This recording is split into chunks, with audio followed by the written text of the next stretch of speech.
creio que outros pregadores vão pregar também sobre esse tema. Vou deixar na cruz. Já parou para pensar o que significa vou deixar na cruz? É como você fala assim, vou deixar na cadeira alguma coisa. Vou deixar na cruz. Às vezes a gente se depara com o Evangelho, se depara com as mensagens, se depara com a palavra de Deus, se depara com a cruz, mas não deixa nada na cruz. Passa pela cruz, admira a cruz e vai embora. Vive alguns momentos de contemplação da cruz, mas não deixa na cruz o que deveria deixar. A cruz, ela tem três vertentes, como qualquer outra palavra: o sentido denotativo, o sentido conotativo e o sentido pejorativo. Não é verdade? No pejorativo, a cruz é a salvação plena. Parece até um deboche, né? Mas há quem entenda que uma vez salvo, salvo para sempre. Que eu levantei minha mão, fui batizado, recebi a salvação em Cristo Jesus, independente do que eu faça, eu serei salvo. Há quem pense assim. Mas isso seria no sentido pejorativo, né? No sentido um tanto que deturpado da mensagem original. Existe o sentido conotativo, né? Que é a representação, que representa a cruz. A cruz representa salvação. Mas por que ela representa salvação? Aí nós vamos lá no sentido da palavra, no étimo da palavra, no denotativo, que é morte.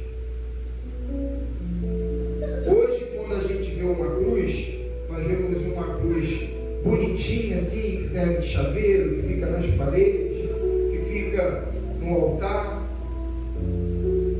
Mas como nós não vivenciamos a época de Cristo, a gente olha para a cruz e não entende. Se não estudar, não entende verdadeiramente o que ela significa. Hoje, com o sentido coloquial, no sentido filosófico, no sentido teológico, ela significa salvação, porque foi através do ato de Cristo na cruz que nós fomos salvos, amém? Só que a cruz, no ético da palavra, ela era pena de morte. Era onde a pessoa morria. No Brasil não existe pena de morte, graças a Deus. Mas em outros países existe. Não cruz mais, era do Império Romano a cruz, mas existe cadeira elétrica, né? Injeção letal, né? Então, você olha para a cruz, é como se você estivesse olhando hoje para uma cadeira elétrica. A pessoa sofrendo ali e morrendo. Eu não estou entendendo o que significa a cruz. É o lugar onde as pessoas morriam. E a palavra de Deus diz que o salário do pecado é a morte. Só que Jesus, ele não pecou, mas ele tomou sobre a vida dele o meu pecado, o seu pecado. Ele tomou os nossos pecados e pagou o preço. Porque era para eu e você estar sendo crucificado na cruz, que é o salário do nosso pecado. Só que Jesus vem um ato de justificação e paga o preço em nosso lugar. Quando a gente olha para a cruz agora, a gente tem que entender o seguinte: lá naquela cruz que Jesus foi crucificado, lá ficou agarrado o nosso pecado. Estão entendendo? O pecado não ficou com Jesus, porque ele ressuscitou. Se o pecado tivesse ficado com ele, ele não teria ressuscitado. O pecado ficou na cruz. O pecado ficou na cruz. Então, o meu pecado e o seu pecado está lá na cruz. Estão entendendo? Só que existe um porém, existe um mais, existe algo que eu preciso fazer para receber essa salvação e deixar esse pecado lá na cruz, que é me arrepender, é me quebrantar, pedir perdão a Deus e verdadeiramente entrar numa metanoia, numa mudança radical. Metanoia é você ter se arrependido e mudar a direção daqui para frente. Mas eu estou me arrepender e não mudar a direção da minha vida. Isso não é arrependimento.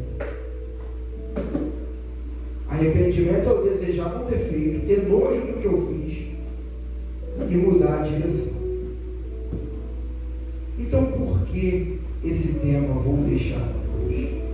Se eu já fui perdoado, se eu estou todos os dias me quebrantando na presença do Senhor,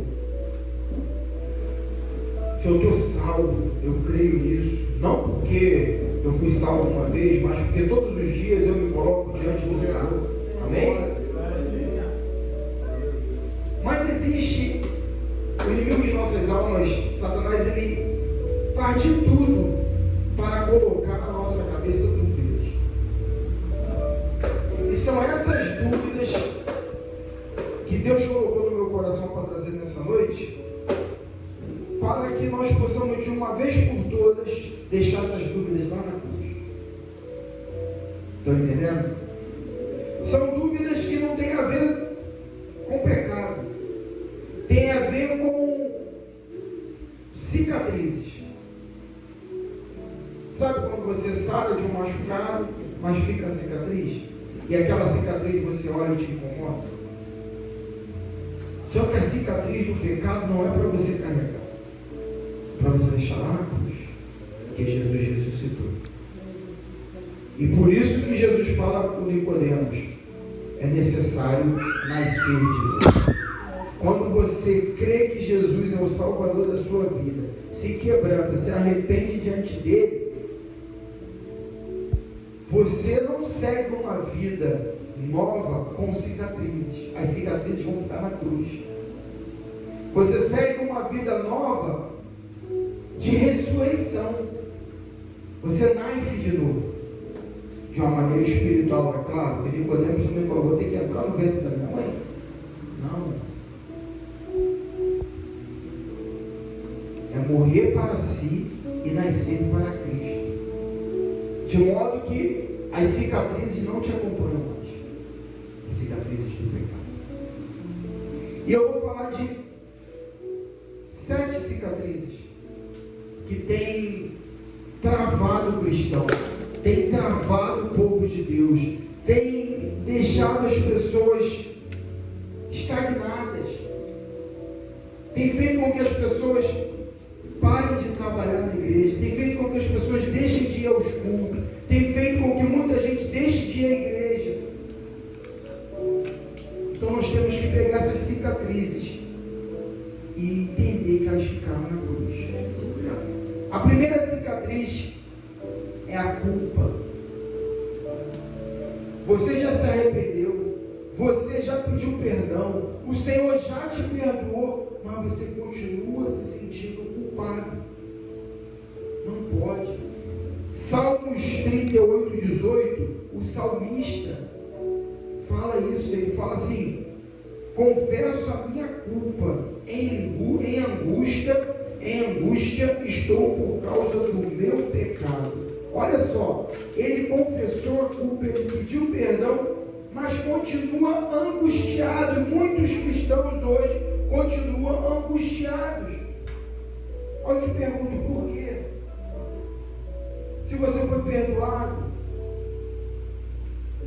se o Senhor já esqueceu do seu pecado e te perdoou, quando Ele perdoa, Ele esquece do que você fez. Ele põe lá na cruz o que você fez. E aí a gente fica carregando culpa. Sabe aquele pecado que você fez ontem? Quarta-feira? Você se arrependeu hoje de manhã? Ou ontem à noite mesmo? Você não é mais culpado perante Deus Depois que você se arrepende, você não tem mais culpa. Foi para isso que Jesus morreu na cruz, no nosso lugar, para tirar a culpa. E tem cristão carregando culpa. O problema de carregar culpa é que a culpa vira remorso. Você começa a não se perdoar. Você sabe que Jesus te perdoou, mas você não se perdoa dos seus erros. Isso vai te travando. Você começa a achar que você não é digno de estar na presença do Senhor. Você começa a achar que você não é digno de estar no altar trazendo uma palavra. Você começa a achar que você não é digno de falar para alguém: Jesus te ama. Você começa a achar que você não é digno de evangelizar alguém, de querer levar sua família para Jesus, porque você tem um passado ruim. Jesus diz para Nicodemos: é necessário nascer de novo. Quando você nasce de novo, quem nasce não tem passado. Davizinho nasceu em pouco mais de um ano. Ele não tem passado. Quando você nasce de novo para Cristo, esquece seu passado, não tem passado. Amém? Então, de uma vez por todas, deixa na cruz a sua culpa. Deixa na cruz a sua culpa. Glória a Jesus, aleluia. Você tem que aprender a deixar na cruz a sua culpa. Glória a Jesus.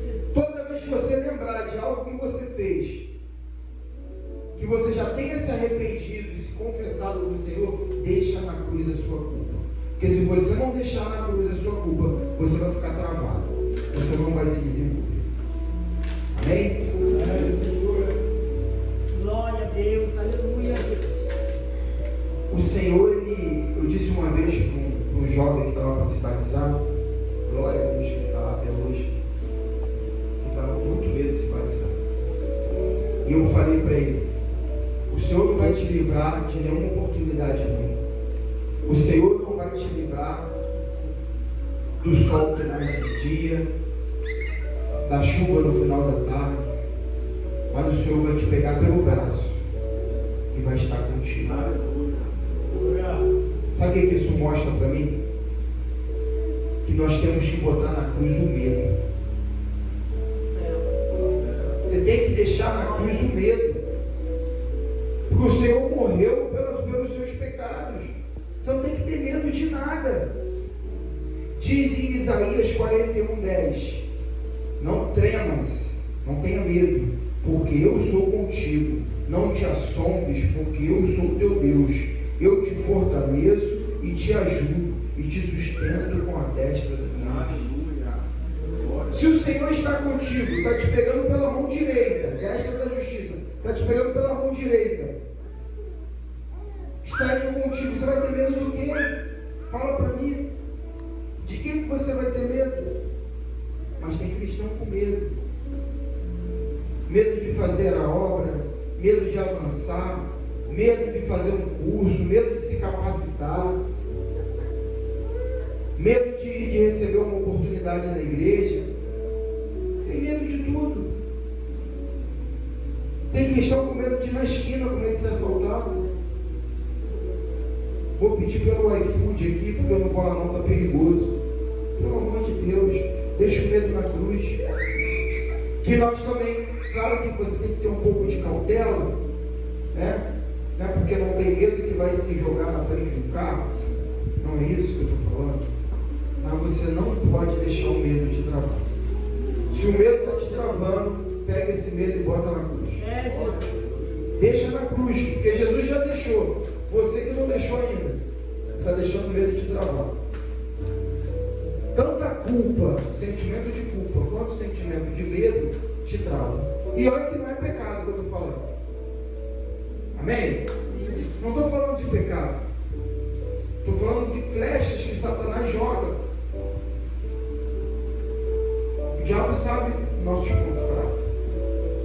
Fica nos observando também. Então ele sabe aonde você tem medo. Ele sabe aonde você se sente culpado. E ele vai sempre te atacar. E você tem que orar. E falar: Senhor, vou deixar na cruz. Amém? Terceiro, preocupações. preocupações. A palavra de Deus diz assim, em Filipenses 4:6: não andeis ansiosos por coisa alguma. Essa palavra ansiedade aqui, quando você lê aqui em Efésios 4:6, troque ansiedade por preocupação, porque esse era o sentido na época. Ansiedade hoje é uma doença, mas na época era preocupação. Então não andeis preocupado por coisa alguma, mas em tudo, pela oração e súplica, e com ações de graça, apresentem os seus pedidos a Deus. Quanto cristão tem passado noites em claro, preocupado com o dia de amanhã? Preocupado. A palavra de Deus diz que o Senhor cuida dos passarinhos. Os passarinhos, eles voam, começa a chover, eles encontram um abrigo. Você acha que o Senhor vai deixar você perecer? Você está preocupado por quê? Mesmo que as coisas não ocorram do jeito que você quer. Eu hoje fui num cliente para tentar fechar um contrato e ela pediu um horário de prestação de serviço muito difícil de arrumar um profissional para botar lá. Eu entrei e fiz contato com vários professores que trabalham comigo, ninguém quer o horário de lá. Eu falei, meu Deus, eu estava pensando, botar alguém lá, queria tanto pegar esse cliente, né? Mas se eu não conseguir, amém. Eu não posso ficar preocupado. Deus sabe todas as coisas. O cliente que for para ser meu, vai ser meu. Se não for, não vai. Às vezes a gente está preocupado com coisas. A preocupação, ela é fruto de uma tendência do ser humano de assumir o controle de tudo. Quando sai do meu controle, eu fico preocupado. Fiz as contas, saiu do meu controle, deu errado. Planejei para tal lugar, saiu do meu controle, deu errado. Aí eu fico preocupado. Mas espera aí, você não segue os caminhos do Senhor? Se você segue os caminhos do Senhor, você não tem que ficar preocupado. E às vezes alguma coisa que está dando errado aos seus olhos, é Deus te dando um livramento. Está entendendo? Às vezes Deus não quer que você esteja naquele lugar. Aquele lugar que você está orando a Deus para ir, Ele não quer que você esteja lá. Por isso está dando tudo errado. Então não fique preocupado. Não confunda com preocupação com ansiedade. Ansiedade é uma enfermidade. Como que é isso? É uma explosão de sentimentos que acontece, que pode te dar tremedeira, pode te dar insônia, pode te dar palpitação no peito. Com cada um acontece de um jeito. Geralmente a ansiedade, ela vem, acontece muito com pessoas muito calmas. Por incrível que pareça. A pessoa que é muito controlada, eu tive um problema não, tive algumas situações há uns 15 dias atrás, e eu lido com meus problemas do jeito que eu estou pregando aqui, nesse tom. Meu filho está aqui, não me deixa mentir. As coisas vão acontecendo, eu vou tentando resolver, não dá para resolver, eu não resolvo. Mas por mais controlado que você seja, a sua mente fica, pensando, nas coisas, orando, fala, Senhor, vai lá, resolve. Aí as coisas saem do controle e você, tá bom. Só que chega um momento que o seu corpo, ele reage. Mas ele reage quando você relaxa. Temos aqui um psicólogo que está me avaliando aqui do que eu estou falando. Eu estou falando besteira, Mas estou no caminho certo, pastor. Então, o que aconteceu? Eu tive vários problemas para resolver, graças a Deus, a glória do Senhor, as coisas se resolveram. Aí eu fui no aniversário do Davizinho, estou lá no aniversário da vida, sexta-feira, sentado, conversando, e eu estava calmo, falando sobre carro, os novos carros, os novos motores. Eu evangelista Antônio, o diácono estava lá também, Altamiro. E eu comecei a sentir uma dor no peito, que eu do lado direito. Nunca tinha sentido essa dor. Do tamanho da minha mão, assim. Eu botava a mão em cima. E doía muito. Doía ao ponto que eu botava o dedo assim, ó. E ficava dolorido. Eu falei, gente, parece que eu estou dando um soco no peito. Mas eu senti falta de ar. Fui lá para fora. E tentei segurar uns 30, 40 minutos até que eu cheguei para minha esposa e falei, eu estou passando mal. Tá, vamos ao médico. Aí eu fui. Chegou lá, fez exame de sangue, tomei a injeção e fiz o eletro. Passaram-se umas 2 horas, o médico pegou todos os exames, olhou, a doutora não entendeu nada, foi no outro médico, conversou e veio os dois conversar comigo, ó, você não teve nada. Como vai morrer aqui todo mundo? Aí ele falou assim, ó, se acontecer de novo, você corre no hospital de novo, mas é o que aparenta foi uma crise de ansiedade. Eu fui estudar o assunto, né? A crise de ansiedade é assim. Por que aconteceu ali na festa? Porque eu estava com uma camisa muito grossa, um tecido muito grosso. E o lugar onde eu estava sentado não estava batendo no ventilador. Eu comecei a ficar um pouco, aquele calor, aquele incômodozinho, né? Mas nada aqui, normal. O meu organismo, a minha mente associou o incômodo do calor com outros incômodos que eu tinha sofrido. Aí ele reproduziu, né? Ele falou assim, a mente pensou assim, vai passar por uma situação, mas como eu não estava me policiando, como na hora do problema, você fica ali em oração, né? Você fica ali se segurando, como eu estava relaxado, eu perdi o controle, aí vem a crise de ansiedade. Existem muitas pessoas que sofrem de crise de ansiedade. E depois que eu tive, eu descobri que um monte de amigos tem. E aí, crise de ansiedade não é preocupação, gente. Não confunda as coisas. É uma doença, é uma enfermidade que tem que ser tratada. Tá bom? Tem gente que usa versículos como esse, não andeis ansiosos. O ansioso está em pecado. Não tem nada a ver. Crise de ansiedade é uma coisa. Essa ansiedade que está dizendo aqui, em Filipenses, é preocupação. É quando você verdadeiramente não entrega, não deixa na cruz os problemas. Então, todas aquelas suas preocupações, você pensa, o Senhor já falou para eu não me culpar. O Senhor já falou para eu não dever. O Senhor já falou que vai me segurar pela mão e me conduzir. Eu vou ficar preocupado com o quê? O Senhor cuida dos passarinhos, não vai cuidar de mim? Você acha que você vai perecer porque o dinheiro faltou? Você acha que você vai perecer porque ficou doente? Você acha que vai perecer porque alguma coisa saiu do seu controle? Não vai. Não vai perecer. Ah, mas fulano morreu. Foi para a glória, amém? Também não vai perecer. Não deixe que esses sentimentos duvidosos tirem a sua fé. Deixa tudo na cruz. Gálatas 5, do 16 ao 21. A natureza humana. A natureza humana tenta nos tirar a paz. No texto, na maioria das Bíblias, está frutos da carne. Mas nessa versão que eu gostei muito, está a natureza humana. É a mesma coisa.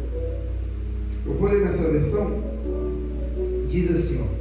Quero dizer a vocês o seguinte: deixem que o Espírito de Deus dirija a vida de vocês e não obedeçam aos desejos da natureza humana. O que é o desejo da natureza humana? É tudo aquilo que você tem age de maneira impulsiva, sabe? Sem pensar. Porque o que a nossa natureza humana quer é contra o que o Espírito quer. E o que o Espírito quer é contra o que a natureza humana quer. Os dois são inimigos. E por isso vocês não podem fazer o que vocês querem. Porém, Se é o Espírito de Deus que guia vocês, então vocês não estão debaixo da lei. Sabe aquelas vontades de dar um tapa em alguém? Sabe aquela vontade de falar, a expressão que vem na nossa cabeça, falar a verdade para a pessoa, não é? Isso aí é natureza humana. Você não pode ser guiado pela sua natureza humana.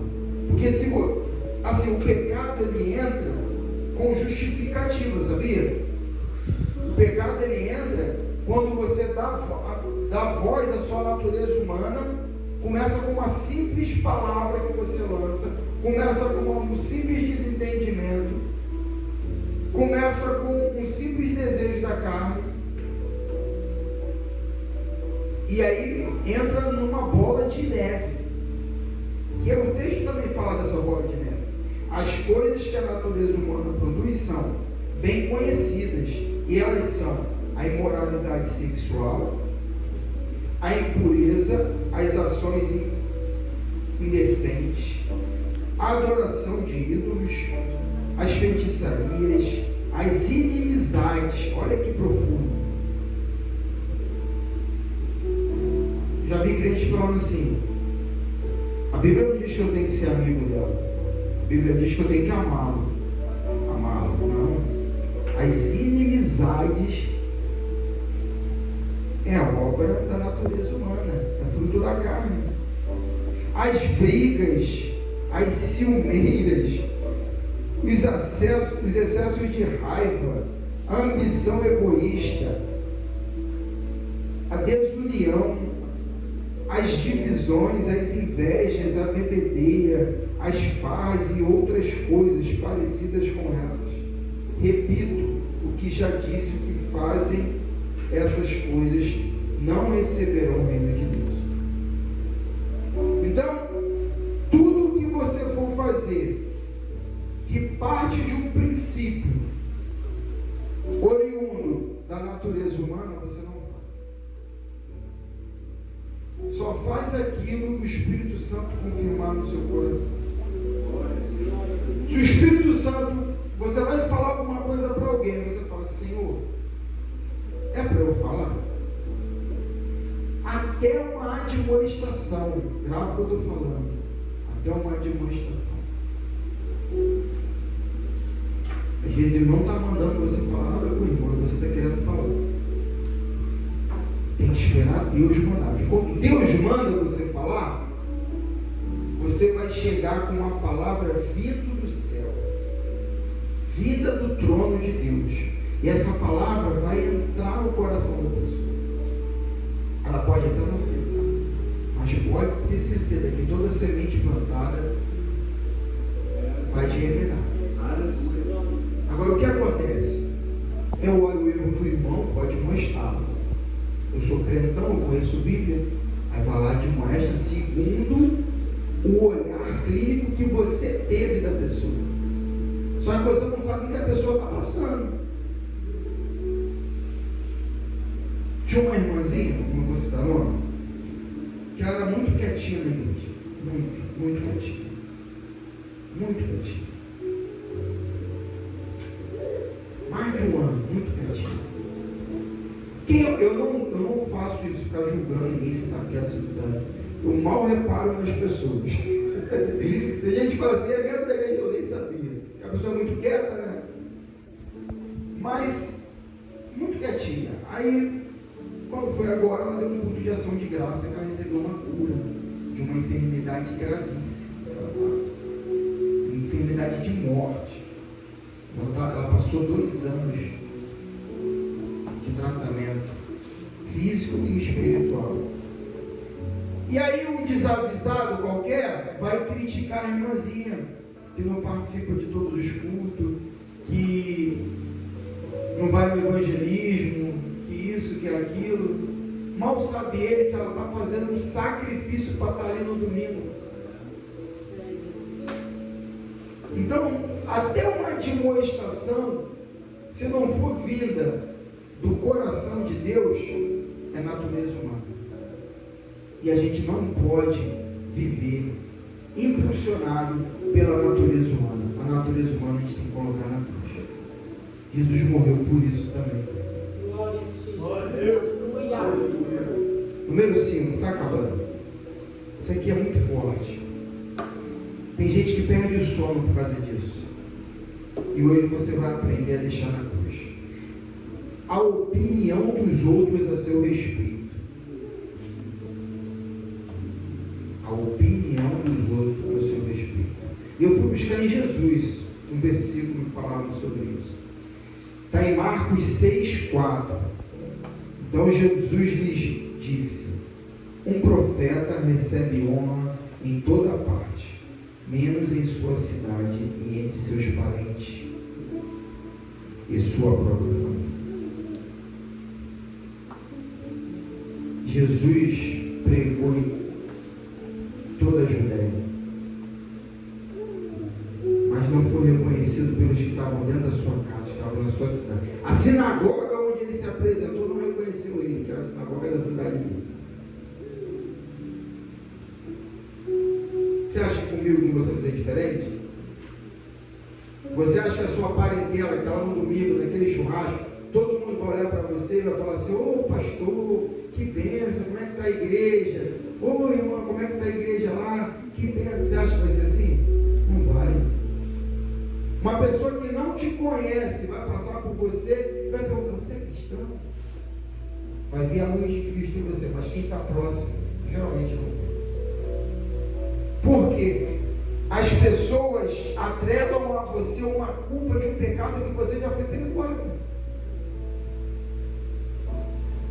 Tem gente que me conhece, eu tenho 44 anos, mas me avalia pelo Rodrigo de 16 anos de idade. Não me vê há mais de 20 anos. Quando me vê, me avalia pelo Rodrigo que ela conheceu lá em 99, 98. Será que eu sou o mesmo, Rodrigo? Será que você é a mesma pessoa de 20 anos atrás? Só que as pessoas não conseguem te ver dessa forma. Imagina um pecado que você cometeu ontem. Olha só, eu falei de mais de 20 anos atrás. Agora imagina um pecado que você cometeu ontem, que tiveram até testemunho, algumas pessoas viram, e à noite você se arrependeu, e hoje você está livre desse pecado. Jesus te perdoa. Você está lavado e remido no sangue do Cordeiro. Você deixou na cruz, mas você acha que as pessoas vão deixar? Então, meu irmão, não se preocupe, que nem Jesus se preocupou. Jesus foi embora daquela cidade e não voltou mais. Ele não voltou mais na cidade. Está entendendo? Não estou dizendo para você abandonar a sua família, não. Jesus também quer pregar a palavra ali, como eu quero. Mas estou dizendo para você não se martirizar pela opinião dos outros. A opinião dos outros bota na cruz, que Jesus morreu por isso também. Não é a opinião de A, B e C que vai te levar para o inferno. Não é, não. Amém? As justificativas. Tem gente que fica agoniado, que ela fica querendo se justificar para as pessoas. Por causa desse apontamento dos outros, ela se acha na obrigação de se justificar. Está entendendo? Justificar o que ela fez.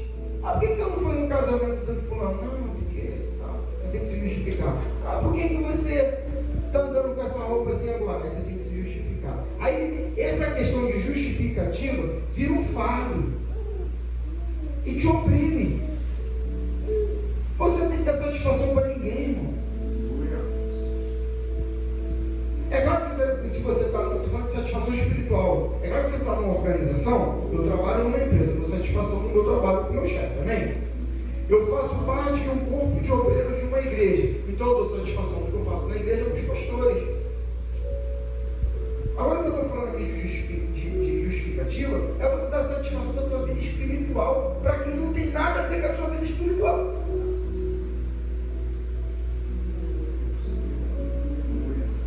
Aquela pessoa que conversava com você na esquina, que você também não está parando mais, que você está numa correria, você quer chegar em casa, que você quer terminar aquele estudo bíblico que você está fazendo, Aí vai parar para ficar explicando? Não. Efésios 6,14 diz assim: estáis, pois, firmes, tendo cingido os vossos lombos com a verdade e vestida a couraça da justiça. Anda na verdade, anda na palavra de Deus, seja justo. E não fica se justificando para ninguém, não. O Senhor Jesus te justificou na cruz para você não precisar ficar se justificando para ninguém. 7. Terminar. Espelho. O nosso espelho tem que ser a cruz. O nosso espelho não pode ser A, B ou C. Às vezes a gente vê uma pessoa e por admirar muito essa pessoa, você quer se espelhar nela. Mas isso é coisa de meninice. Quem é adulto não faz mais isso, ou pelo menos não deveria fazer. A pessoa começa a ler a Bíblia e começa a se espelhar num pregador, seja da própria igreja ou da internet. Aí começa a pregar igualzinho aquele pregador, já viu gente assim? Começa a andar com as roupas iguais, começa a frequentar os mesmos lugares, como se fosse uma receita de bolo. O nosso espelho tem que ser a cruz, porque quando você olhar para a cruz, você vai lembrar que ali estão os seus pecados. Você vai olhar para a cruz e vai pensar: foi ali que Jesus morreu pelos meus pecados. Isso já vai te trazer uma reflexão que vai fazer você melhorar. Toda vez que você olha para a cruz, que você lembra dos pecados, você está se vendo lá. A cruz seja o seu espelho, e não as pessoas. Não se espelhe. Se espelha na cruz o que ela representa, que é a falência do seu pecado, é a falência da sua condenação. E depois de você entender que tudo isso você deixou na cruz, aí você vai se levantar. Vai se levantar e vai fazer a obra nessa obra. Aonde você colocar a planta do seu pé, você vai fazer a obra. Minha esposa falando comigo hoje, ela estava lendo um texto de Zacarias. Eu até fazia aquele amigo do Didi, ela não, pai de João Batista, que ele e a esposa não tinham filhos, né? E ele descobriu que a esposa ia ficar grávida, estava grávida, ele foi abençoado. Sabe o que ele estava fazendo, Zacarias? Estava no templo, trabalhando, estava no plantão dele. Tinha escala de serviço no templo, como tem aqui, né, em todo templo. E ele estava na escala de serviço dele. Ele foi abençoado quando ele estava na escala de serviço dele no templo. Quando ele estava fazendo a obra. Uma obra que as pessoas não gostam de fazer, que é limpar, que é cuidar do templo. A pessoa gosta de botar roupa bonita e vir no público. Mas chegar mais cedo para limpar as cadeiras, as pessoas não gostam. E Zacarias estava no templo, trabalhando. E não tinha a tecnologia que tem hoje. Então imagine quanto de poeira que tinha para limpar. Compreende? Buscai primeiro o reino de Deus e a sua justiça, e as demais coisas vos serão acrescentadas. E quando você verdadeiramente colocar tudo na cruz, você vai fazer o que Paulo diz em 2 Coríntios 5, verso 20 e 21. Diz assim, agora, portanto, somos embaixadores de Cristo. Embaixador é aquele que representa o rei na corte de outro. Você só consegue representar Cristo se você vê a cruz como espelho, parar de se justificar para as pessoas, não se preocupar com a opinião do outro, limitar a sua natureza humana, jogar as preocupações para o Senhor, entender que não precisa viver amedrontado e com sentimento de culpa. E aí você vai conseguir ser um embaixador de Cristo. Você vai conseguir representar Jesus nessa terra. As pessoas vão olhar para você Assim como as pessoas buscavam Jesus por uma cura, por uma intercessão, as pessoas vão te buscar para você orar por ela. Você vai ser um representante de Deus aqui na terra, representante de Jesus nessa terra. Embaixadores de Cristo. Deus faz seu apelo por nosso intermédio. Olha só. Sabe o apelo que Jesus fazia quando ele pregava? Agora ele faz através de nós. Através de mim, através de você. Falamos em nome de Cristo quando dizemos, reconcilie-se com Deus. Quando você fala para uma pessoa assim, ó, seja Jesus, volta para Jesus, você está falando em nome do Senhor. Você é embaixador do Senhor. Por nosso pecado, pois Deus fez de Cristo, aquele que nunca pecou, a oferta por nosso pecado, para que por meio dele fôssemos declarados justos diante de Deus. Você crê que você é justo diante de Deus?